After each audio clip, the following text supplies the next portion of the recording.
muy bienvenidos a una nueva clase del Conservatorio Fracassi. ¿Quién les habla? La profe Mercy, y es un enorme placer volvernos a encontrar aquí en esta hermosa tarde soleada, cuando la profe está grabando la clase, ¿no? Y el cielo está súper azul y hay unas nubes hermosas que la profe está viendo desde la ventana. Así que se los comparto un poquito.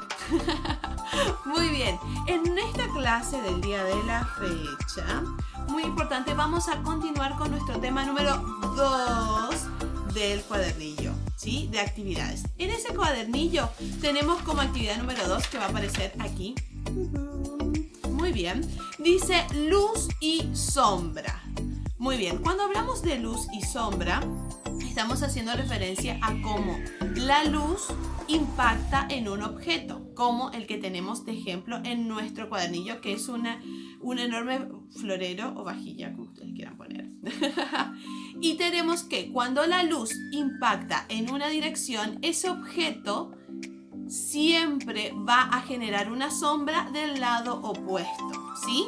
Ahí nosotros fíjense que tenemos varios ejemplos de cómo, dependiendo del lado que esté la luz, la sombra va a tener una incidencia tanto si la luz está arriba, la sombra va a ir hacia abajo y se va a inclinar tanto hacia la derecha o la izquierda, dependiendo de cómo ese rayo de luz o esa iluminación artificial, porque puede ser de un foco o de alguna otra fuente de luz, incida sobre ese objeto, que en este caso el del ejemplo es ese florero, va a transmitir una luz en su sentido opuesto. Bien, esa es una explicación que va a estar pegada a nuestra carpeta número 5, sí, la pequeñita de arte. Muy bien, allí nosotros tenemos ejemplos tanto con el florero que ustedes ven allí, tenemos un ejemplo con un círculo que se convierte en una esfera, y por último tenemos el ejemplo aquí.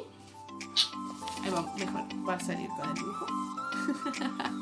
Que donde nos indica también en este cuerpo que ya es un cubo. Bien, ahora vamos a nuestra siguiente página, si me acompañan por favor. Tenemos el ejemplo de la esfera con una linterna que va a aparecer aquí.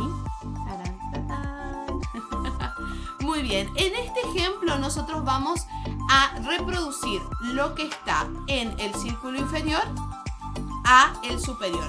Para este caso nosotros vamos a trabajar con nuestro lápiz 9B, como está la sugerencia aquí en nuestro cuadernillo, ¿sí? Entonces, si no tenemos lápiz 9B, podemos utilizar tranquilamente de un 6B para arriba, 6B, 8B, 7B. Perfecto.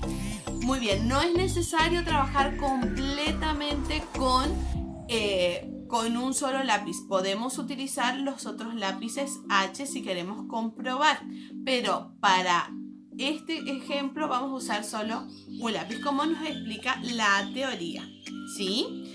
Ahora, como dice esa teoría, nosotros podemos trabajar tanto con todos los lápices en escala, o podemos usar uno como un 9B para poder realizar ese ejemplo. Muy bien, pasamos a la siguiente página.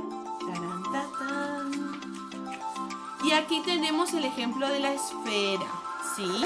Que era lo que yo les había mencionado. Dependiendo de donde nosotros tenemos la luz o el sol, que ahora está entrando por esta hermosa ventana, nosotros vamos a poder tener una luz más intensa o una luz menos intensa. Cuando tenemos una luz más intensa, como la que le iluminó recién a la profe, todo lo que esté más cercano a esa fuente de luz va a quedar más claro y va a ser más grande, podríamos decir, como el ejemplo que tenemos en la esfera superior número 2. Fíjense que la luz incide de una manera mucho más grande. Ahora, en el del ejemplo de abajo, que tenemos el cielo nublado, como su nombre lo dice, porque está nublado, nuestra luz va a ser mucho más tenue y hasta más pequeña, y el grado de sombra va a ser mucho más intenso, ¿sí?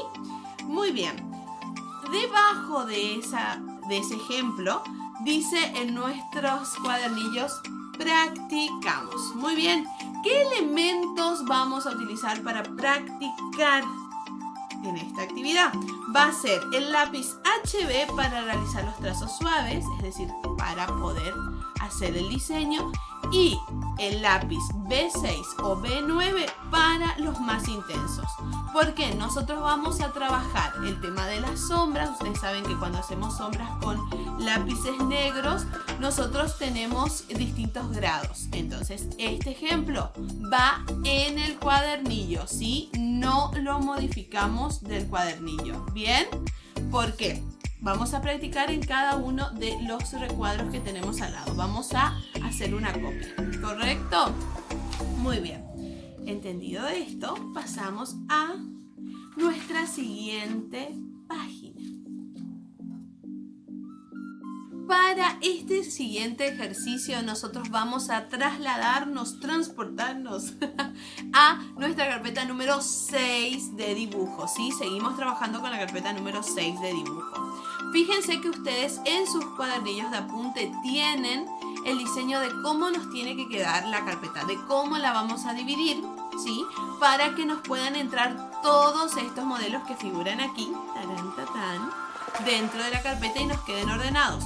Si no los hacemos con reglas, es decir, si no dividimos como les explico en el cuadernillo, nos van a quedar todos volando así. Entonces, para que nos queden bien ordenaditos, respetemos las indicaciones que están en esa actividad, ¿sí? Entonces, ¿para qué nos van a servir todos estos casi arabescos con una mezcla de sombras y de trazos finos y de trazos gruesos que tenemos aquí?